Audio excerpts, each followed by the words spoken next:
Fala boleragem! Final da 18ª rodada do Campeonato Brasileiro da Série A, repletas de polêmicas nesta rodada, que começou no sábado com a vitória do Flamengo em cima do Criciúma pelo placar de 2-1 de virada, e as polêmicas começaram naquele jogo. Primeiro, um pênalti marcado para a equipe do Flamengo, que o goleiro Gustavo, que foi revelado na base do Vitória, pegou mais uma na competição. Ele defendeu a cobrança de pênalti executada pelo atacante Pedro, da equipe do Flamengo. Aquele lance, aquela marcação gerou discussões. Embora seja um lance interpretativo, mas não achei que foi pênalti. Mas pênalti e a bola não foi gol.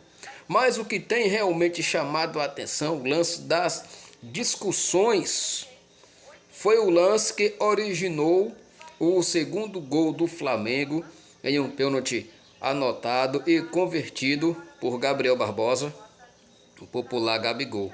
Porque alguém da torcida que estava na arquibancada jogou uma bola para dentro do campo quando o Flamengo estava no ataque, e Barreto, o jogador da equipe do Criciúma, chutou essa segunda bola em direção ao jogador Arrascaeta, com o intuito de atrapalhar o jogador que estava em condições de finalizar para o gol.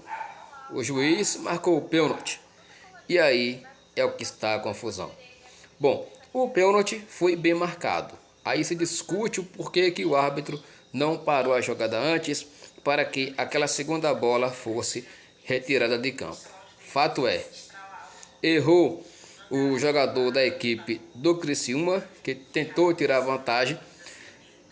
Desconhecimento da regra ou não, ele fez o errado. Pênalti bem marcado, convertido. Flamengo 2-1 para a equipe do Criciúma. No jogo Palmeiras 2, Cruzeiro 0, mais polêmica. Palmeiras vencia por 1-0, um gol legítimo do Cruzeiro, seria o gol de empate. O juiz de campo não marcou absolutamente nada.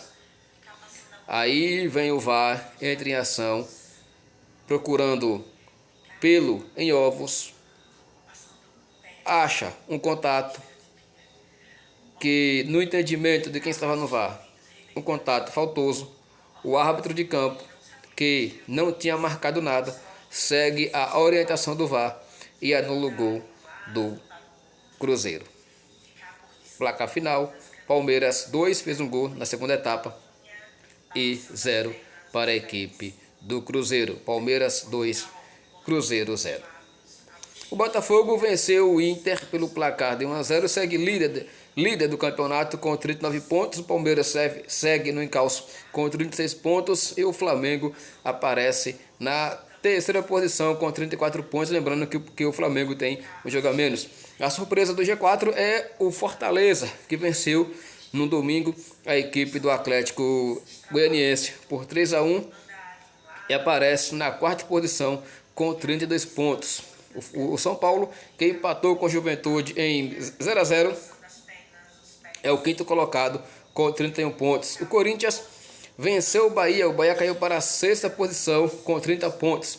O Bahia perde a segunda consecutiva dentro da Arena Fonte Nova. O Corinthians vence a primeira fora de casa. O Corinthians fora de casa só somou 5 pontos, uma vitória e 2 empates. Com essa vitória, o Corinthians deixa a zona do rebaixamento, chegando a 18 pontos. O Vitória volta para a zona, porque perdeu para a equipe do Grêmio pelo placar de 2-0.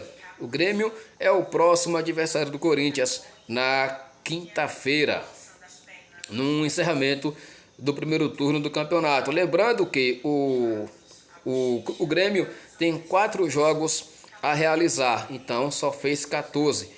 O Grêmio, que figura dentro da zona de rebaixamento, mas, entre aspas, tem uma situação mais confortável quando comparados às situações do Vitória, do Atlético Goianiense e do Fluminense, porque o Grêmio, caso vença os jogos que está pendente, sai da zona do rebaixamento. O Fluminense vence, rapaz, venceu a primeira fora de casa, venceu o Cuiabá pelo placar de 1-0, deixa a lanterna da competição para a equipe do Atlético Goianiense.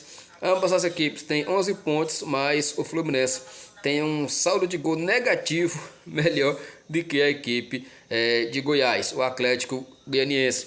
Então o Fluminense tem 11 pontos, tem um jogo a menos, mas não vai deixar essa zona do rebaixamento nesse primeiro turno do campeonato. Vai ter que remar contra a maré, fazer um segundo turno extraordinário se quiser se livrar do rebaixamento do campeonato brasileiro. O Cuiabá, que tem um jogo a menos, ali é quem abre a zona da degola. Tem 17 pontos, mas tem um jogo a menos. Tem 2 a mais que o Vitória, que tem 15 pontos. Bom, a equipe do Vasco perdeu pelo placar de 2-0 para a equipe do Atlético Mineiro. O Atlético Mineiro vence o Vasco lá na Arena do Atlético Mineiro, vencendo pelo placar de 2-0. Mais polêmicas no jogo, porque o Fluminense teve um jogador expulso do banco de reserva e o Daronco, que tinha dado anteriormente 6 minutos, aí acresceu mais um, depois mais 2, reclamações por parte do banco da equipe do Fluminense, mas na Arena Pantanal o Fluminense vence o Cuiabá pelo placar de 1-0. O Cuiabá, que fora de casa vai bem, dentro de casa é mamão com açúcar, não consegue desempenhar os mesmos resultados apresentados jogando fora de casa. Então deixa a sua mensagem, o seu like, curta, comenta, joga esse vídeo aí extenso pra chuchu em outras plataformas digitais. Aquele forte abraço e que Deus vos abençoe grandemente em Cristo Jesus. Fui!